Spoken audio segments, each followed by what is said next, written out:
অথচ এবারের পাকিস্তান সুপার লিগটা হওয়ার কথা ছিল অন্যরকম।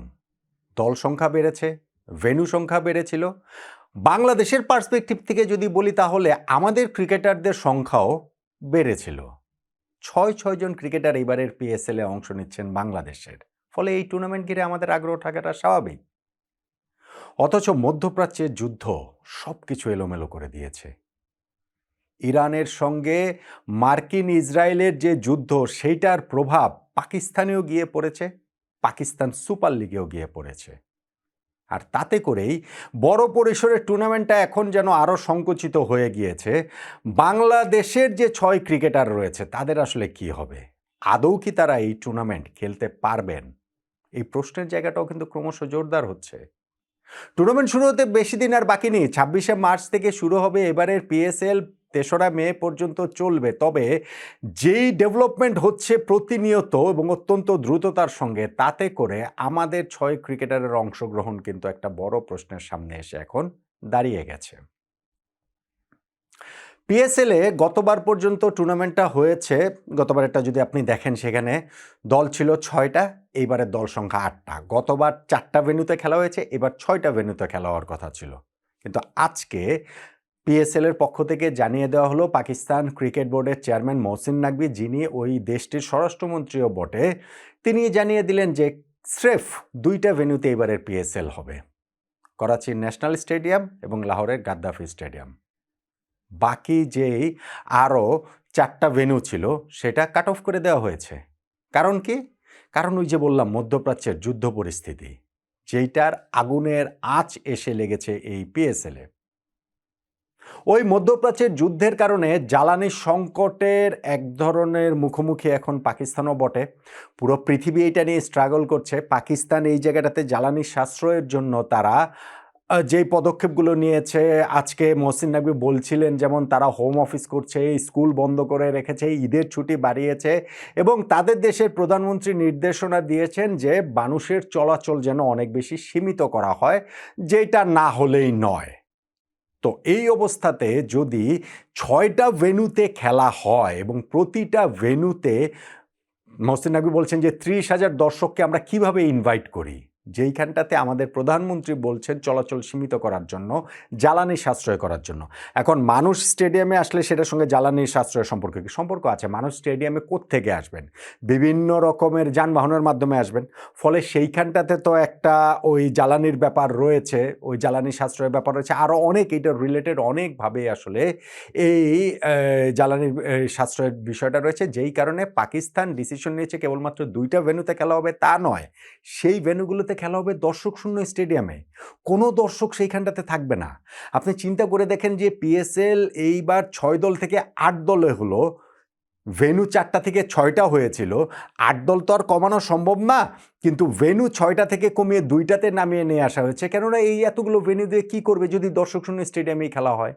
আর দর্শকদের তারা ওই জ্বালানি সাশ্রয়ের জন্য মধ্যপ্রাচ্যের পরিস্থিতির কারণে সেইটা তারা অ্যালাউ করতে পারছে না। হ্যাঁ, মহসিন নাকভি বলেছেন বটে যে টুর্নামেন্টের পরের অংশেরটা, ওইটা যদি পরিস্থিতি স্বাভাবিক হয় সেটা দেখা যাবে। যদি এই মধ্যপ্রাচ্যের যুদ্ধ পরিস্থিতি ১০ দিনের মধ্যে শেষ হয়ে যায়, ১৫ দিনের মধ্যে শেষ হয়ে যায়, তখন হয়তো বা ভিন্ন ডিসিশন নেওয়া যাবে। কিন্তু এখনকার বাস্তবতায় দাঁড়িয়ে তারা ওই ২টা ভেন্যুতে দর্শক শূন্য স্টেডিয়ামে এবারের এই পিএসএলটা করতে চাইছে। ফলে ভাই যাই বলেন, দর্শক শূন্য স্টেডিয়ামে এটা আবার খেলা হয় নাকি? এবং সেইখানটা তো পুরো একটা টুর্নামেন্ট। এইটা খুবই ম্যারম্যারে একটা পিএসএল হতে যাচ্ছে বলেই আশঙ্কাটা করা হচ্ছে। কিন্তু ধরেন এখনকার ওই বাস্তবতায় শুধু জ্বালানি সাশ্রয় না, সঙ্গে নিরাপত্তার ইস্যু-টিস্যুও রয়েছে। সেই সব কিছু মিলে অন্য কোনো কিছু ভাবাটাও সম্ভব ছিল না। হয়তো বা টুর্নামেন্টটা পোস্টপোন করে দেয়া যেতে পারত, স্থগিত করে দেয়া যেতে পারত। পিএসএল সেই জিনিসটা না করে টুর্নামেন্ট চালিয়ে যাওয়ার সিদ্ধান্ত নিয়েছে এইরকমভাবে। এখন বাংলাদেশের ৬ ক্রিকেটার এই টুর্নামেন্টে খেলার কথা, সেই জায়গাটাতে অনিশ্চয়তা তৈরি হয়েছে কেন? গত বছরও কিন্তু যে লাহোর কালান্দার্স চ্যাম্পিয়ন হয়েছে, সেই দলটাতে কিন্তু বাংলাদেশের সাকিব আল হাসান, রিশাদ হোসেন, মেহেদী হাসান মিরাজ ৩ ক্রিকেটার ছিলেন। কিন্তু এইবারের যে পিএসএলটা, সেইটা আমাদের সামনে আরও বেশি ক্রিকেটার নিয়ে এসেছে এবং আমরা বাংলাদেশের এই জায়গাটা, আগ্রহের জায়গাটা আরও বেশি থাকতে পারত। কেননা বাংলাদেশের ৬ জন ক্রিকেটার এবারের পিএসএলে অংশ নেবার কথা।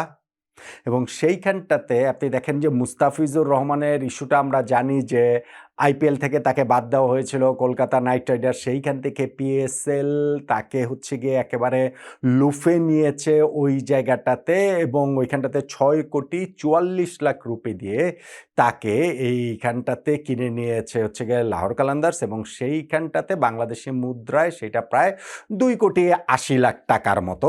এই টাকা দিয়ে তাকে নিলামের আগেই কিনে নিয়েছে, এবং এই মুস্তাফিজের দলেই পরে নিলাম থেকে কিনে নেওয়া হয়েছে বাংলাদেশের ওপেনার পারভেজ হোসেন ইমনকে, যিনি হচ্ছে গিয়ে বিস্ফোরক এই ওপেনার, তাকেও কিনে নিয়েছে 60,00,000 রুপি, পাকিস্তানি রুপি, বাংলাদেশি মুদ্রায় সেটা 26,00,000 টাকার মতো। রিশাদ হোসেন গতবার লাহোর কালান্দার্সকে চ্যাম্পিয়ন করার পেছনে যার বোলিংয়ের গুরুত্ব ছিল, লাহোর অবশ্য এবার তাকে ছেড়ে দিয়েছে। এইবার পিএসএল এর নতুন দল রাওয়ালপিন্ডি পিন্ডিজ, তারা রিশাদকে নিয়েছে নিলাম থেকে, কারাকারি করেই নিয়েছে, 3 কোটি পাকিস্তানি রুপি দিয়ে নিয়েছে, বাংলাদেশি মুদ্রায় 1,32,00,000 টাকার মতো এই রিশাদ হোসেনকে এইবার এই রাওয়ালপিন্ডি পিন্ডিজেই দেখা যাওয়ার কথা। আর যে বাংলাদেশের বাকি 3 জন রয়েছেন, তারা 3 জনই পেশোয়ার জালমিতে আছেন। নাহিদ রানাকে নিলাম থেকে কিনে নেওয়া হয়েছে ওইখানে 60,00,000 রুপিতে, বাংলাদেশি মুদ্রায় যেটা বলছিলাম যে মোটামুটি 26,00,000 টাকার মতো। আর পরবর্তীতে আমাদের পেসার শরীফুল ইসলামকে কিনে নেওয়ার ঘোষণা তারা দিয়েছে। আর সর্বশেষ আমাদের আরেক ওপেনার তানজিদ হাসান তামিমকেও পেশোয়ার জালমি তারা তাদের দলভুক্ত করার ঘোষণা দিয়েছে। এই 6 জন ক্রিকেটার আমাদের এইবারের পিএসএলে অংশ নিচ্ছেন। এইবারে পিএসএলে বাংলাদেশের ক্রিকেটারদের মধ্যে 6 জন অংশ নিচ্ছেন। তার মধ্যে লাহোর কালান্দার্সে মুস্তাফিজুর রহমান ও পারভেজ হোসেন ইমন, রাওয়ালপিন্ডি পিন্ডিজে রিশাদ হোসেন, এবং পেশোয়ার জালমিতে নাহিদ রানা, শরীফুল ইসলাম ও তানজিদ হাসান তামিম। তাদের খেলার কথা, কিন্তু তাদের খেলা তো অনিশ্চয়তার মধ্যে পড়ে গিয়েছে। এই যে পিএসএলটা একটু সংকুচিত হয়ে আসছে, দর্শক শূন্য স্টেডিয়ামে খেলা হবে, নিরাপত্তার ইস্যু রয়েছে, 2টা মাত্র স্টেডিয়ামে খেলা হবে। বাংলাদেশ সরকার কি তাদেরকে খেলতে যাওয়ার অনুমতি দিবে পাকিস্তানের এই ক্রিকেট লিগটাতে, ফ্র্যাঞ্চাইজি ক্রিকেটে? বিসিবি তাদেরকে এনওসি দিয়েছে। এনওসি ফুল সিজনের জন্য দেয়নি। এখানটাতে আমাদের যেহেতু আগামী মাসে নিউজিল্যান্ড বাংলাদেশে আসবে, বাংলাদেশের সঙ্গে 3 ম্যাচের টি-20, 3 ম্যাচের ওডিআই সিরিজ রয়েছে, সেই হিসাব করে ধরে কারা ওয়ানডে খেলবে, কারা টি-20 খেলবে, ওই হিসাবে তাদের ওই এনওসিটা দেওয়া হয়েছে। কিন্তু মধ্যপ্রাচ্যের এই যুদ্ধ পরিস্থিতির কারণে বাংলাদেশ ক্রিকেট বোর্ড এখন বাংলাদেশ সরকারের কাছ থেকে এই ক্রিকেটারদের পাকিস্তান সুপার লিগে খেলতে যাওয়ার যে অনুমতি দিবে কিনা সেই দিক নির্দেশনটা চেয়েছে। বাংলাদেশ সরকার এখন সব কিছু বিবেচনা করে আমাদের ক্রিকেটারদের নিরাপত্তার দিকটা বিবেচনায় রেখে তারা তাদের খেলতে দেবেন কি দেবেন না সেই হিসাবটা করে এই অনুমতিটা দেয়া হবে অথবা হবে না। আমার যেটা আন্ডারস্ট্যান্ডিং সেটা হচ্ছে গিয়ে যে ফাইনালে গিয়ে তাদেরকে খেলতে যাওয়ার অনুমতিটা দেয়া হবে। আমাদের সরকারের তরফ থেকেও সেই অনুমতিটা হয়তো দেবেন। কিন্তু পিএসএলটা আসলে ঠিক পিএসএলের মতো হলো না। মানে এইবার দল সংখ্যা বেড়ে 6 দল থেকে 8 দল হয়ে, ভেন্যু সংখ্যা বেড়ে 4টা থেকে 6টা হয়ে যেরকম একটা জমজমাট পিএসএল হওয়ার কথা ছিল, তো মধ্যপ্রাচ্যের এই যুদ্ধ পরিস্থিতির কারণে ভেন্যু সংখ্যা 2টাতে নামিয়ে আনা, এবং সবচেয়ে গুরুত্বপূর্ণ 2টাতে নামিয়ে আনাটাও আমার কাছে মনে হয় যে আচ্ছা ঠিক আছে, এখন একটা বিশেষ পরিস্থিতিতে সেটা হতে পারে। কিন্তু ভাই যখন দর্শক শূন্য স্টেডিয়ামে খেলা হবে, তখন আসলে এই টুর্নামেন্টটা কতটা জমজমাট হবে সেই প্রশ্নের জায়গাটা কিন্তু থেকেই যাচ্ছে।